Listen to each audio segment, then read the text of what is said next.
ଚାରିଶହ ଛେନାପୋଡ଼ ଖାଇଲେ ଖରାବେଳେ ଚିକେନ ଝୋଳ ମାଛ ଭଜା ଭାତ ସାଲାଡ଼ ଖାଇଲ ସନ୍ଧ୍ୟାରେ ପୁଣି 20ଟା ସନ୍ଧ୍ୟାରେ ପୁଣି 20ଟା ସିଙ୍ଗେଡ଼ା ମୂର୍ଖରେ ଆରେ ସେ ଖାଇବା କଥା ମୁଁ କହୁନି। କୋଉ ଖାଇବା କଥା କହୁଛ? କୋଉ ଖାଇବା କଥା କହୁଛ? ଓହୋ ଯିଏ ସବୁବେଳେ ବାଳ କୁଣ୍ଡଉଛି ଓହୋ ଯିଏ ସବୁବେଳେ ପାନିଆ ଧରିକି ବାଳ କୁଣ୍ଡଉଛି। ତା ଦୁଃଖ କଥା ଶୁଣି ସାରିଲା ପରେ ମୁଁ ତାକୁ ଗୋଟେ ଅଲଗା ପ୍ରକାରର ଭାବିଥିଲି। ତୁ ତ କାଲି ରାତି ସାରା ତାକୁ ଧରି ଯା ନାଚିଲୁ ନାଚିଲୁ ମତେ ଯେମିତି ନିଦ ମାରିଲା ମୁଁ ଘର ଭିତରକୁ ଆସିଲି ତୁ ଟକ୍ କିଣି ତାକୁ ଘର ଭିତରେ ବାପା ଖରାବେଳେ ନାଚି ନାଚି ପ୍ରବଳ ଝାଳ ବାହାରିଲା।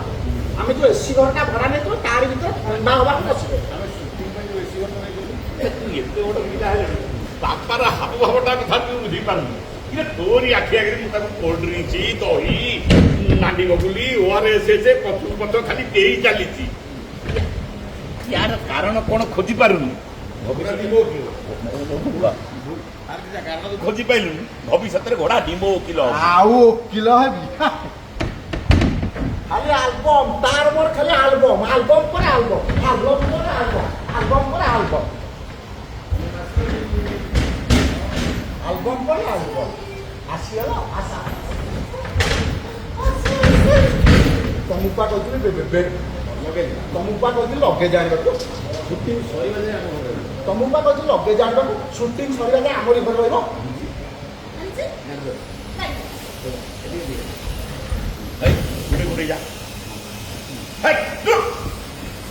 ବନ୍ଦ କରିଦେ ବାଳ ବାପା ଇଏ ତା ଅଭ୍ୟାସ ତା ଗୁରୁ କହିଛନ୍ତି ସବୁବେଳେ କାମ ଉପରେ ଲକ୍ଷ୍ୟ ଦେବ ସେ ସେଥିପାଇଁ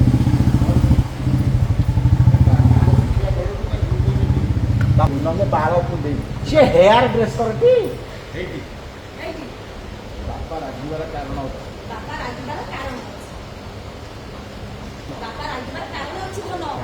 ଯୋଉଟା ତାଙ୍କର ନାହିଁ ସେଇଟା ତାଙ୍କ ଆଖିରେ ହଲ ହଲ ଲାଗେନି ଯୋଉଟା ତାଙ୍କର ନାହିଁ ସେଇଟା ତାଙ୍କ ଆଖିରେ ଆଗରେ ହଲ ହଲ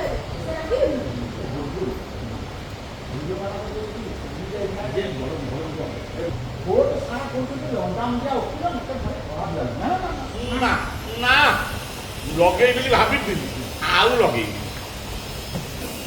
ମୋ ପାଖକୁ ବାପା ତା ମାନେ କଣ କଲୁରେ ଚଣ୍ଡାଳ ମୋର ଶେଷ ଆଶା ଭରସା ଟିକକ ସେଥିରେ ତୁ ମାଟିରେ ମିଶେଇଲେ